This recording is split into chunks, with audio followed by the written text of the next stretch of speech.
kami kali ini akan membacakan tentang novel Gadis Jakarta. Novel Gadis Jakarta menggambarkan kembali sejarah konflik sosial politik di Indonesia. Peristiwa berdarah yang tak terlupakan, kalimat itulah yang patut disematkan di dalam novel Gadis Jakarta. Ada beberapa tokoh penting dari partai politik yang ingin mengubah sebuah ideologi negara menjadi sosialisme dengan kepemimpinan mereka sendiri. Jadi guys, di sini kami membaca buku Gadis Jakarta yang dibuat oleh Najib Kailani, seorang sastrawan dan sejarawan dari negara Sungai Nil. Dan penerbitnya yaitu Nafila. Baik, dalam buku ini terdapat menceritakan kondisi pergolakan politik Indonesia tahun 1965. Dikisahkan seorang gadis anak dedenggut Masyumi yang berjuang sendirian membebaskan ayahnya. Baik, jika kalian ingin mengetahui cerita selanjutnya, dengarkan reading vlog dari kami. Dadah. Dalam cerita ini kita dapat melihat bagaimana kondisi politik dan ideologi bisa mempengaruhi di kehidupan sehari-hari. Konflik antara kelompok-kelompok politik juga sering terjadi di dunia nyata dan dapat membawa dampak besar pada kehidupan orang-orang. Gadis itu bernama Fatimah. Dia adalah anak dari Kiai Haji Muhammad Idris. Beliau adalah ayah dari Fatimah. Fatimah tersebut merupakan anak dari Muhammad Idris yang sangat menganut agama syariat Islam. Haji Muhammad Idris adalah seorang petinggi partai yang dipengaruhi oleh filsafat Marxisme yang selalu berdebat dengan istrinya karena memiliki sudut pandang yang berbeda tentang ideologi. Pada saat itu, ada seorang pemimpin partai yang menghadiri pertemuan cabang di Jakarta. Ia melihat dan mendengar seorang gadis yang membacakan pidato yang bernama Fatimah.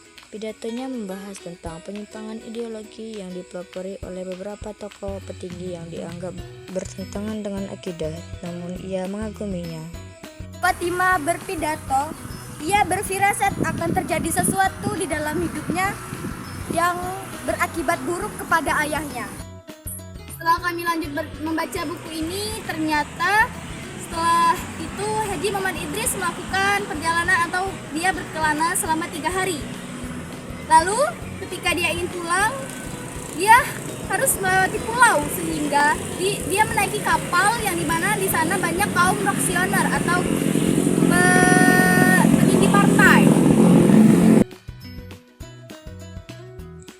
Meskipun ayah Fatimah diculik, beliau bisa diselamatkan oleh seorang aparat.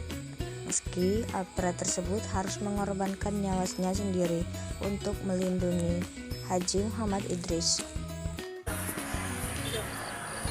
Jadi guys, novel ini bisa juga disebut dengan istilah novel sejarah karena menceritakan babak demi babak penggolakan politik yang menurut setting cerita ini adalah tentang pemberontakan dari PKI. Uniknya, penulis menggunakan berbagai simbol untuk memperkuat ide-ide cerita, namun ada kesan-kesan romantis dari cerita ini terjaga dengan baik. Barangkali novel ini adalah salah satu novel yang terlaris yang ditulis oleh orang asing, khususnya Arab, tentang kondisi di Indonesia. Bisa juga karena kedekatan ideologi antara Indonesia dan Mesir yang mengilhami penulisan, seperti kedekatan ideologi Masyumi dengan ikhwat muslimah di Mesir. Baik, itu saja reading vlog dari kami berdua. Kami akhiri. Wassalamualaikum warahmatullahi wabarakatuh. Bye-bye. Jadi, dalam novel ini ada kelompok kaum pro dan kontra tentang penyebaran ajaran yang dianggap melenceng dari akidah. Dalam novel ini kita bisa belajar tentang perbedaan pendapat. Ada yang setuju dan ada yang tidak setuju tentang suatu sudut pandang atau keyakinan. Melalui novel ini, penulis berupaya untuk menyampaikan pesan dan kesan bahwa setiap orang memiliki peranan yang penting dalam menentukan arah dan tujuan masa depan.